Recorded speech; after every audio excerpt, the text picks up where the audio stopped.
I'm gonna show you guys the best credit farm in Warframe along with the build and also how to set up for the actual credit farm. So firstly, we have the Chroma build here. You are going to want to replace this first or second ability with Ensnare. Now Arcane Nullifier, I really like, but you could replace it with something else that can help with survivability or even a little bit more damage. Prime Sure-Footed, you could replace with something else instead, especially if you use the Unaru Focus School. Now for our primary, it does not matter what we use, so long as the critical chance on it is at 65% or higher. I'm using Burst and Prime because it's very easy to get a really high crit chance for it. For our secondary, we are using the Lex Prime Incarnate. This is going to be our Acolyte Killer. I have a Riven for it. If you don't have a Riven, you could replace it with Hornet Strike instead for base damage. If you do have a Riven, the stats you're going to mainly want to go for is damage, multi-shot, critical chance or critical damage, as well as a status of some sort. Now for our melee, we are going to be using the Secura Lecta, and the reasoning why is because of its unique trait. Enemies killed drop up to 4 times more credits, scaling with mastery rank. In order to get the maximum amount of credits from the Secura Lecta, you are going to want to be MR16 or above. There was a bug with the Secura Lecta for legendary rank players that has since been fixed, that I have found out. Now if you do have a Riven and you want to use it, the stats you're going to mainly want to look for is either Toxin, Heat, or Status Duration, as well as Status Chance and Attack Speed. For the Focus School, you could use whatever. I'm using Zeneric for extra energy as well as Temporal Drag. If you are replacing Prime Sure-Footed, then use Unaru instead. Now for our companion, we are using the Sunika Kubro. This is the build.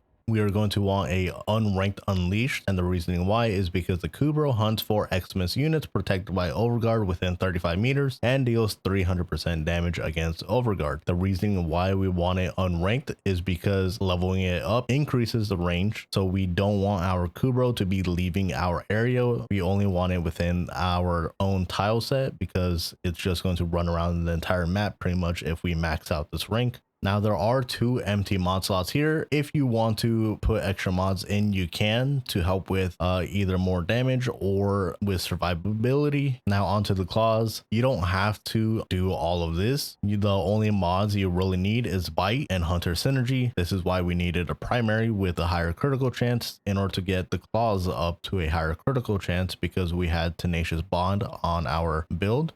The rest of the mods is just to help with extra damage for longer runs. Now for our operator loadout, for the amp, so X4X, because of its secondary fire, that will help kill enemies very quickly for our self-revive in case if we ever do die. And then for the arcanes, we want Magus Anomaly as well as Emergence Dissipate to help with energy. And then for the actual amp arcanes, these don't matter since the secondary fire of our amp already kills pretty quick, but just in case. Now, obviously, in order to get the most amount of credits, we are going to want to wait for a double credit weekend and use a credit booster and get a credit blessing as well. Now, before I show you the actual setup for this farm, you're going to want to lower your settings before you go in, because FPS is tied to enemy movements. So having low FPS, especially with this Secura Lecta setup, since it is a gas build, FPS is going to be dropping. So having lower FPS means the enemies move slower, which ends up making the run slower, which means we're not getting as much credits in a shorter amount of time. So we're going to go into options and then accessibility, and we're going to come down here to visual effects intensity and lower this down to 10. You can technically lower this down to 0 in Captura, and then when you exit out, it saves the settings. I'm not sure if it fully affects it or not, but otherwise 10 is fine. I'm going to leave it at 30 just for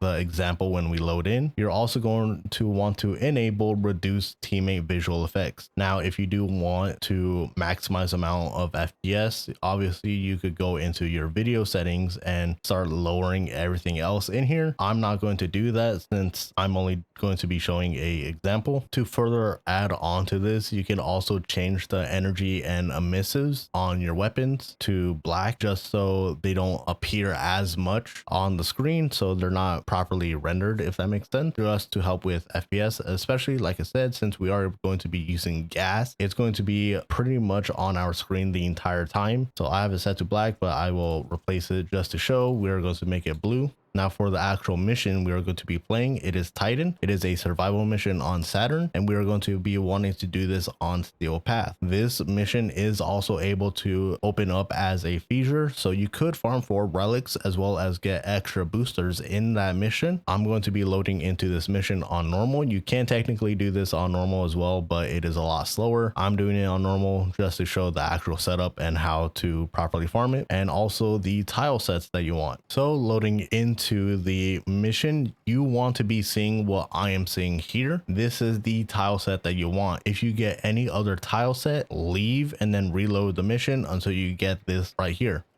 When we walk up here and go to the right, you're going to see this door as well as this box. This is what we want. So what's going to happen is we are going to obviously hack the panel and start the mission, but for the actual setup, we are going to be wanting to drop our effigy behind the box like so, and then we are going to be here, and we're going to be using our Magus anomaly in the first few runs, in the first few seconds, to drag enemies in, and then we're going to ensnare them, and then we're going to be using the Secura Lecta to kill the enemies. You're also going to be wanting to face this way towards this door, because the acolytes will typically spawn in this area here. So we're trying to force spawn them relatively close so we could kill them pretty quickly. So starting the mission, before I do anything else, if this hallway spawns as a dead end, that is fine. It just kind of slows everything down a little bit, but it is perfectly fine. The main ones, obviously, you're going to want this to be not this tile set. It doesn't matter all too much, but it does help. But you want this to not be a multiple floor tile set or a large room like this. Same with this area. This is sadly a dead end, but in this instance it is perfectly fine because enemies will still spawn here since we are way over there by the box looking over to the left. Now in the case that this room does spawn in as a actual big room, we do not want this to be a 2-floor room as well, like the one that we were at downstairs. And then also coming up against this wall, I'll probably have a example image, but we don't want the tile set to have rooms on the other side of this wall, because our ensnare is going to actually grab those enemies that are trying to walk up all the way around to this hallway and come towards us, if that makes sense. Like I said, I'll have a example image. It will make a lot more sense then.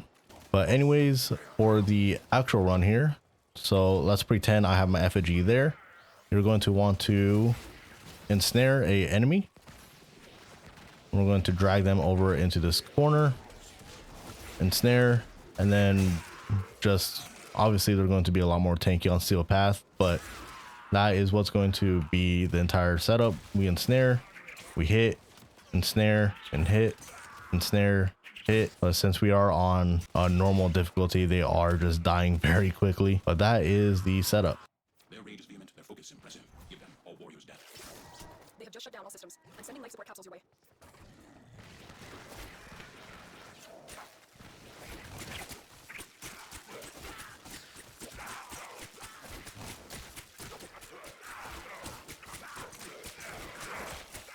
But anyways, that is the best credit farm in the game and the entire setup and everything. If you do want more information on how to build for this and how to actually properly run it, and or if you want to do this during a feature, or if you have a friend that you want to run it with, here is a link to a online guide, which is what I used. It gives extra information and proper setup for everything, as well as what build to use for you and your friend if you are doing duo or if you are doing a feature.